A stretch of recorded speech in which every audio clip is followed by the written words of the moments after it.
Good evening everyone, আশা করছি তোমরা সকলেই ভালো আছো। তো এই দেখো, তোমরা তো ফার্স্ট ভিডিওটা মেলার দেখেইছো, তো সেকেন্ড ভিডিওটা নিয়েও চলে আসলাম। তো এই দেখো, আমরা ওই মেলার থেকে বের হয়ে আমরা বিজনেসের জন্য রওনা দিলাম। তো সেই মেলা থেকে বের হয়ে আমরা এই যে হাইওয়েতে উঠে গেছি। তো এই দেখো, হাইওয়েতে ভাবলাম একটু ভিডিও করি, ভালো লাগছে না দেখে বলো? এই যে লাইটগুলো জ্বলছে, ওভারব্রিজটা কি সুন্দর লাগছে দেখে ভাবলাম তোমাদের সঙ্গে একটু শেয়ার করি। তো চলো এখন আমরা মেলায় যাব। তো এই দেখো মেলায় পৌঁছে গেছি কথা বলতে বলতে। এই দেখো মেলার এন্ট্রি গেটটা। তো আমরা এই দেখো ঢুকে পড়েছি মেলায়।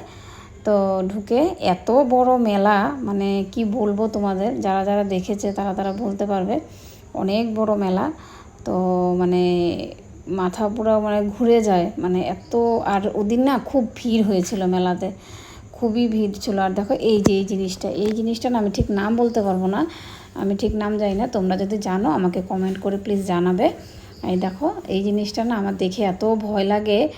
আর মানে আমি এইসব বলতে শুধু এই জিনিস না, আমি নাগরদোলা বলো, তারপরে একটা বলো না ব্রেক ড্যান্স, তারপরে যে নৌকার মধ্যে দোলনা টাইপের হয়, এগুলো না আমি একদম চড়তে পারি না, জানো, আমার মানে মাথা ঘোরায়, দেখেও ভয় লাগে। তারপর ওখান থেকে চলে এসে ছেলে বলে একটু আইসক্রিম খাবে, ওই যে দেখো টিভিতে যে দেখায় এরকম করে, বলে মা আমার সবাই করছে আমিও করব। ঠিক আছে, আমি বললাম ঠিক আছে যা দেখ গিয়ে।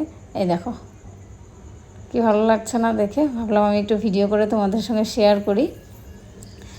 তাই দেখো তারপরে চলে গেলাম একটু মন্দিরে, আর মন্দিরে এত ভিড় ছিল। দেখো মন্দিরটা যা সুন্দর না, তোমরা সামনে গেলে বুঝতে পারবে, খুবই সুন্দর। তারপরে দেখো মন্দির থেকে বের হয়ে একটু চা খেয়ে নিলাম। আমার আবার সন্ধ্যাবেলা একটু চা না হলে হয় না। তবে তখন সন্ধ্যা ছিল না, প্রায় 9টা 9:30 হবে হয়তো। তো তারপরে ছেলে বললো মা আমি একটু ধোসা খাবো। তো ওই যে ছেলেকে একটু ধোসা কিনে দিলাম। তো আমি যেহেতু মেলার কিছু ভালোভাবে আমি খাওয়াটা পছন্দ করি না, তো ছেলে বললো যার জন্য কিনে দিলাম আর কি। তারপরে বেরিয়ে গেছি। বের হয়ে যে রাস্তায় দেখো অনেক রাত হয়ে গেছে, তখন প্রায় 11টা 11:30 হয়তো হবে হয়তো। তো বের হয়ে ঘরে আসার জন্য রওনা দিয়েছি। তো ভিডিওটা তোমাদের কীরকম লাগলো আমাকে জানাবে, আর ভালো লাগলে লাইক কমেন্ট শেয়ার সাবস্ক্রাইব করে দেবে, আর ফেসবুক থেকে দেখলে একটা ফলো করে দেবে। আজকের মতন